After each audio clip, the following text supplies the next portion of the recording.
यहाँ हमारे लिए प्रकाशित करता है ज्ञान को, उसके ज्ञान को हमें वैसे ही स्वीकार करना चाहिए जिस प्रकार इसलिए तो बना रखे हैं, जिससे कि हम इनके गुणों को जान सके, इनमें इलेक्ट्रिसिटी को पास करके नियम से संयुक्त करना है, नियुक्त करना है कर्म को। अर्थात जैसे कि कुछ हम गुण जानेंगे, उसमें बंधेंगे, हम दूर से उसको ही छोड़ दे, कभी इसमें रह जाए, अन्य को भी तो जानना है ना। तो नियम के साथ नियुक्त कर जो बंधनों के करने वाले पाप, ईश्वर के नियम से चलोगे ना तो नियम से फिर पाप स्वतः ही स्पष्ट हो जाएंगे। अत्यंत श्रेष्ठ ही होता है नियम, किसी वस्तु के नियम होते हैं उसकी पराकाष्ठा अत्यंत श्रेष्ठ, गुण ही उसके नियम होते हैं कि भाई ये यहाँ तक जा सकता है, इसके से यहाँ तक जाने के लिए इसमें यहाँ तक पहुँचते हुए व्यक्ति बाधा इसमें फंस सकता है। जैसे कि किसी गुण को इतना उपयोग करते हुए हम उसका लाभ लेते हानि में ना चले जाएं, हानि अत्यंत श्रेष्ठ प्रकाशमान है तो अत्यंत श्रेष्ठ पराकाष्ठा की, प्रकाशमान की गति सीमा ही नियम होते हैं, पराकाष्ठा की पहुँच ही वो होती है नियम। उस नियम के साथ संयुक्त रहकर जानते हुए हम पाप से जुड़ करके पुण्य को जान सकते हैं, उनसे जान करके जान कर्म उपासना में होंगे, अर्थात गुणों से ही, पुण्य से ही ज्ञान कर्म उपासना तक जाओगे, भक्ति तक जाओगे, ज्ञान जानोगे, कर्म जानोगे, कर्म करोगे अर्थात गुणों को जानोगे ना, गुणों से ही तुम ज्ञान कर्म तुम मुक्ति हो सकते हो,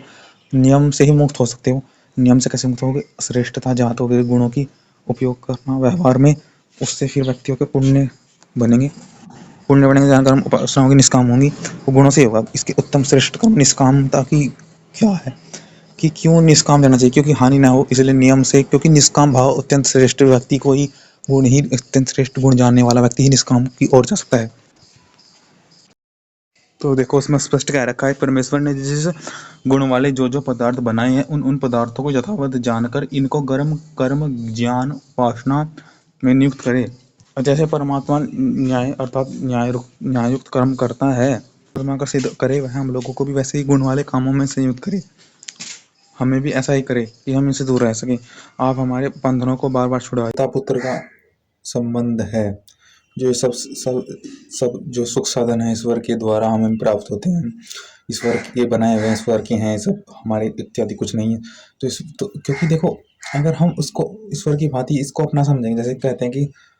जब वृद्धावस्था होती है किसी पिता की, किसी मालिक की, तो वह चाहता है कि जो जैसे कि विद्वान चाहते हैं कि इसकी उन्नति मेरे बाद भी ऐसी ही बनी रहे, इसकी दशा भी ऐसी बनी रहे, यह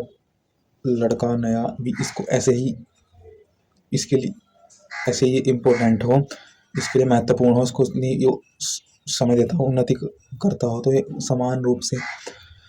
समान प्रेम भाव वाले व्यक्ति पिता पुत्र के संबंध, तो उनका उसका अधिकार उसको प्राप्त हो जाता है, तो वो अधिकार उसको दे देते हैं कि यह भी समान रूप से इससे प्रीति करता है, इससे जुड़ा हुआ है,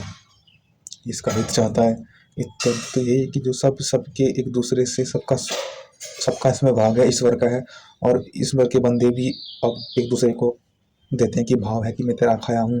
कि इस पर तूने स्पर्श कर दिया, इस पर तेरे भाव आ गए, अब इसके लिए से कि अन्न इसमें हमने स्पर्श किया, अब इस अन्न के लिए हम सही चलेंगे, जैसे कि सेवा इत्यादि करें।